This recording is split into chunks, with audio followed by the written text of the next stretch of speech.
Selamat kepada kita semua.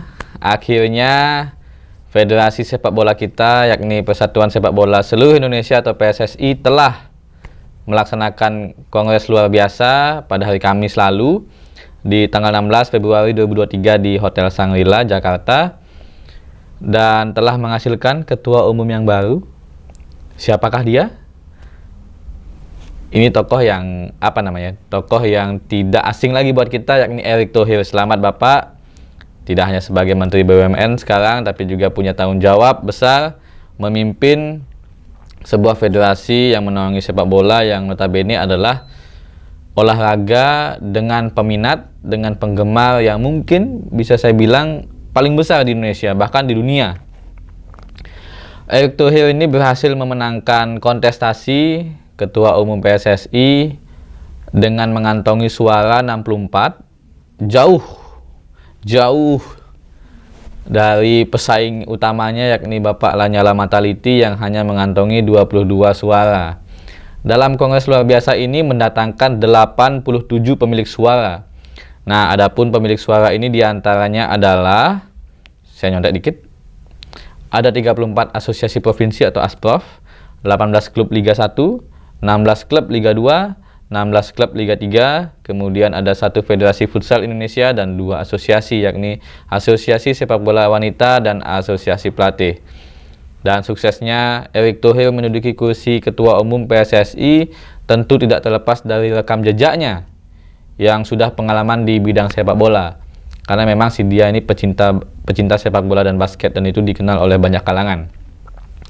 Ia pernah menjadi Wakil Presiden Komite Olimpiade Indonesia pada tahun 2011 sampai 2015.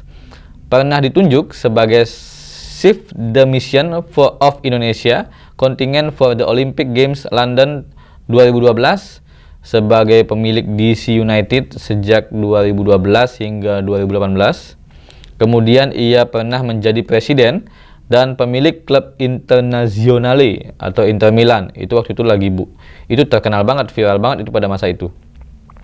Kemudian ia juga pernah menjadi Komite Olimpiade pada tahun 2015, menjadi Ketua Panitia Asian Games pada tahun 2018, lalu menjadi pemilik klub sepak bola Oxford United di Inggris sejak 2019 hingga saat ini.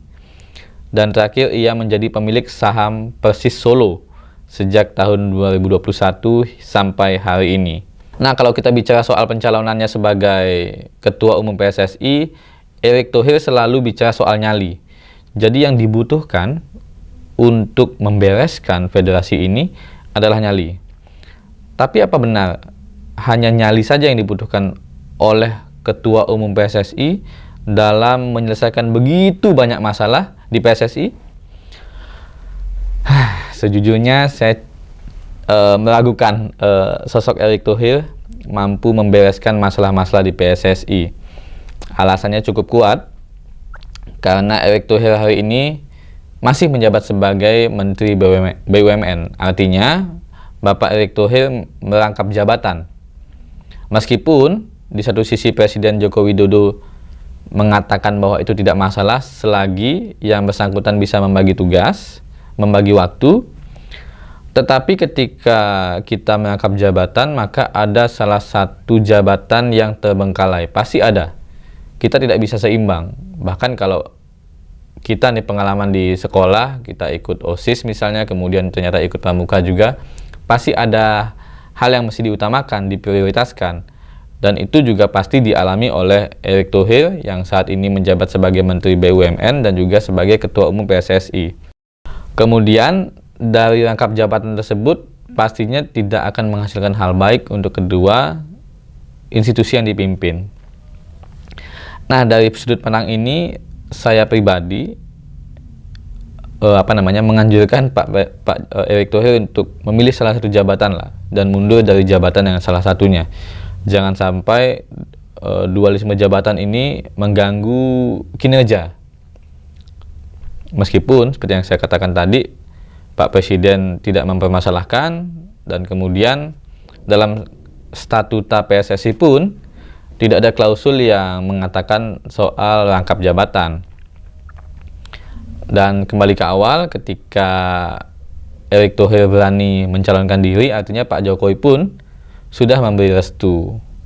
Dan seperti yang kita ketahui, beberapa menteri di Kabinet Indonesia Maju hari ini juga menjadi pemimpin federasi olahraga. Ada 6 kalau nggak salah. Dan saya pun juga meragukan terkait dengan statement Jokowi dulu yang mengatakan bahwa jajaran kabinetnya tidak boleh rangkap jabatan, dan hari ini banyak sekali yang rangkap jabatan. Tidak apa-apa, yang penting bisa bagi waktu kan. Oke, kita kembali ke Erick Thohir ya. Lupakan aja apa yang saya katakan tadi. Selain memiliki kemampuan dalam bidang mengelola perusahaan, jabatan Menteri BUMN yang kini diduduki oleh Erick Thohir dalam Kabinet Indonesia Maju memang tidak bisa dilepaskan dari peran strategis dari Erick Thohir pada saat kampanye Jokowi Ma'ruf Amin di tahun 2019. Ia memiliki peran sebagai ketua tim kampanye Jokowi Ma'ruf Amin dan berhasil memenangkan pertarungan tersebut dan menghantarkan Pak Jokowi dan juga Ma'ruf Amin sebagai Presiden dan Wakil Presiden Republik Indonesia masa bakti 2019 dan 2024. Posisi yang didapatkan oleh Erick Thohir pun adalah hal yang wajar, mengingat dalam politik tidak ada atau tidak lain dan tidak bukan adalah membagikan dan mengalokasikan nilai-nilai secara mengikat, dan jabatan menteri adalah salah satu hal yang konkret dalam politik. Pertanyaannya, apakah jabatan Ketua Umum PSSI juga menjadi salah satu jabatan yang harus diambil Erick Thohir hari ini, mengingat ia kan sudah menduduki kursi yang empuk nih di Menteri BUMN, membawahi puluhan BUMN beserta anak BUMN dan cucunya juga, cicitnya juga. Jadi apakah ia perlu sebenarnya untuk duduk menjadi Ketua Umum PSSI?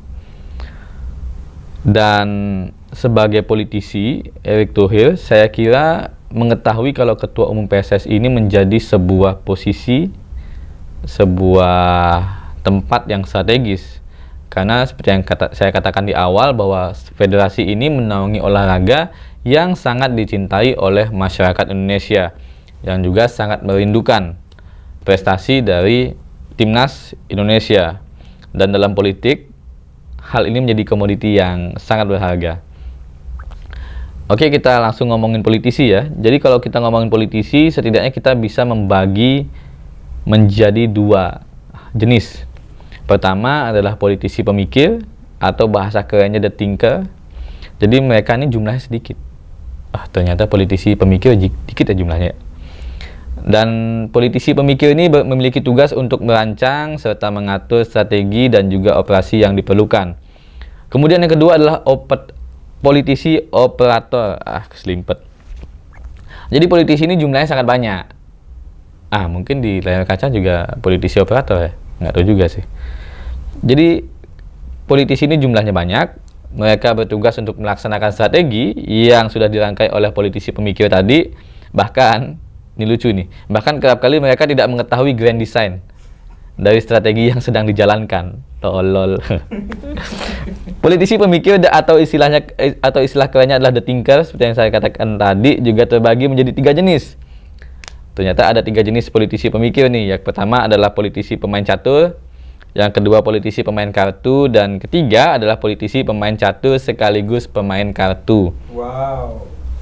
Agak maruk ya teman-teman. Jadi politisi pemain catur ini memiliki ciri khas, yaitu menganggap dirinya sebagai seseorang yang memiliki kekuasaan penuh dalam menentukan strateginya. Lazimnya pemain catur mereka tidak akan langsung menyerang sasaran utamanya. Jadi mereka akan menggunakan bidak-bidak yang mereka punya untuk menjalankan strateginya. Kemudian di tahap akhir ia akan melancarkan serangan utama dan menghasilkan skakmat atau bahasa kerennya checkmate kepada lawan. Kemudian politisi pemain kartu cenderung tidak menjalankan strategi yang serumit dijalankan oleh politisi pemain catur.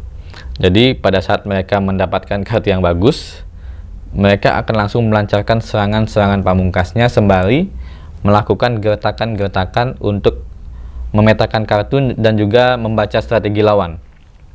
Sedangkan untuk jenis yang ketiga, yakni politisi pemain catur dan politisi pemain kartu ini adalah kombinasi dari keduanya. Jadi mereka ini adalah orang-orang jenius yang tidak banyak jumlahnya. Dan kembali lagi ke Erick Thohir yang sudah duduk di kursi Ketua Umum PSSI. Muncul juga pertanyaan, apakah niatan Pak Erick ini adalah murni untuk memperbaiki sepak bola Indonesia, atau justru posisi ini adalah sebuah bagian, sebuah rangkaian strategi untuk mencapai posisi-posisi yang lebih strategis. Apalagi hal ini didukung dengan apa yang pernah dikatakan oleh Franklin D. Roosevelt, "In politics nothing happens by accident." Artinya apa yang terjadi dalam dunia politik adalah sesuatu yang segalanya sudah dipersiapkan, dan posisi-posisi yang sudah diduduki oleh Erick Thohir hari ini niscaya sudah dirancang jauh-jauh hari sebelum ini. Saya melihat bahwa Erick Thohir sendiri merupakan kombinasi antara politisi pemikir jenis pemain catur dan politisi operator.